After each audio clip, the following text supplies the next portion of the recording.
네, 애들러와 현대 교양교육에 대해서 말씀드리고자 합니다. 애들러, 제가 그 80살 넘어가지고 쓴 책을 읽은 게 97년인가 그렇거든요.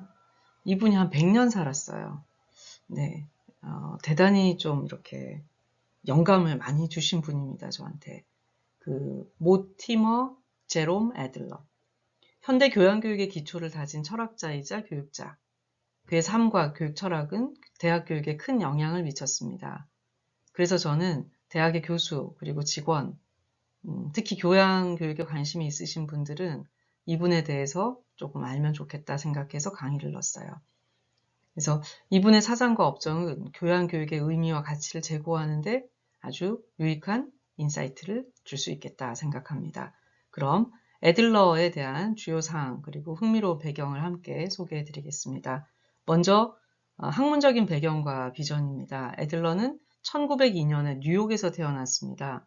컬럼비아 대학교가 있거든요. 거기 입학해서 철학을 전공했어요. 근데 졸업을 못했어요. 학사학위를 받지 못했습니다. 왜냐하면 그때 필수였던 과목 중에 체육이 있었습니다. 체육을 거부했습니다. 그래서 필수 과목을 이수하지 않았기 때문에 졸업장을 못 받았어요.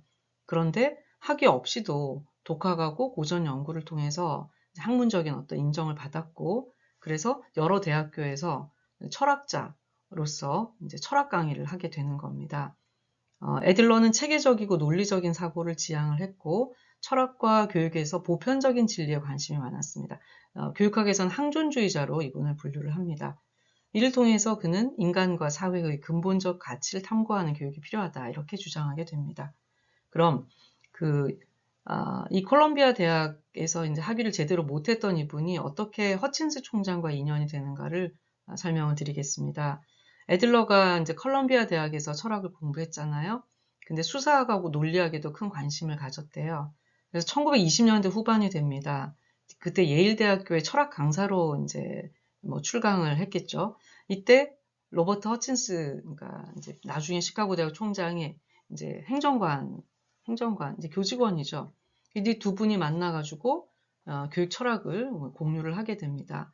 이때 공유했던 철학이 대학이 직업훈련에 그쳐서는 안 된다. 인간에 대한 이해와 또 사회적 책임감, 그런 어떤 전인 교육을 제공해야 된다. 여기에 이제 두 사람이 깊이 공감을 하게 되고, 허친스가 이후에 시카고 대학의 총장으로 30살에 취임을 하면서 애들러를 교수로 초빙을 하게 됩니다. 그래서 그 대학에서 위대한 저서 프로그램, The Great Books 프로그램을 도입을 해서 고전을 중심으로 한 교양교육의 모델을 두 분이 함께 만드는 거죠. 그래서 이 프로그램이 제가 다른 강의에서 별도로 말씀을 드렸습니다. 인문학, 사회학, 뭐 자연과학 이런 어떤 거기에 고전들을 정해가지고 100권을 정했습니다. 또 읽고 또 이거에 대해 토론하고 이런 방식으로 세미나식 수업 이런 걸 이제 시카고 대학에서 교양교육에 이제 도입을 한 거죠. 이게 전 세계적으로 혹은 지금까지도 영향을 주고 있습니다. 이 애들러의 교육 철학과 위대한 저서 프로그램이 어떤 연결이 되는가를 보면 애들러는 인간의 본질과 사회적 진리를 깊이 있게 이해하기 위해서 인류가 인류가 오랜 세월에 걸쳐서 축적한 고전에서 지혜를 배워야 한다. 고전에서 지혜를 배워야 된다. 이렇게 믿었습니다. 인간의 지력 개발, 이성 개발이 교육의 목적으로 봤기 때문에 그렇습니다.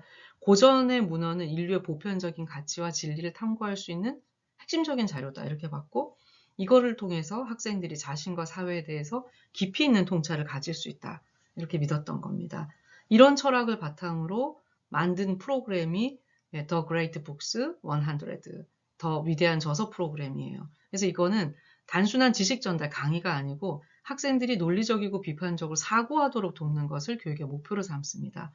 그리고 이 프로그램은 시카고 대학뿐만 아니라 미국 전역의 여러 대학에 큰 영향을 미치고 많은 학교들이 이를 모델로 해서 기초 교양 교육을 도입하게 된 겁니다.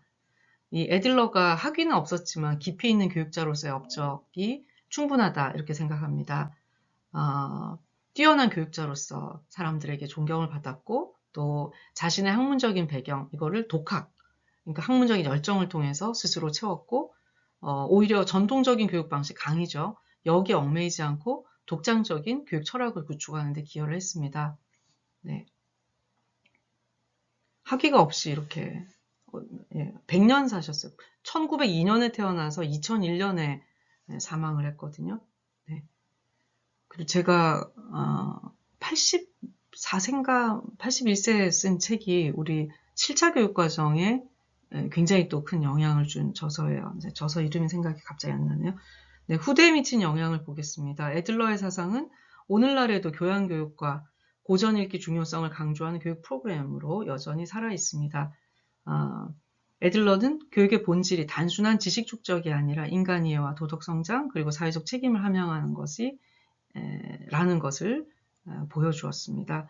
그래서 이 애들러의 철학이 우리 교수님들과 또 교직원 그리고 대학 교육에 종사하는 분들이 대학이 어디로 가야 될 것인가를 생각해 보는데 또 중요한 어떤 계기가 되면 좋겠습니다. 네.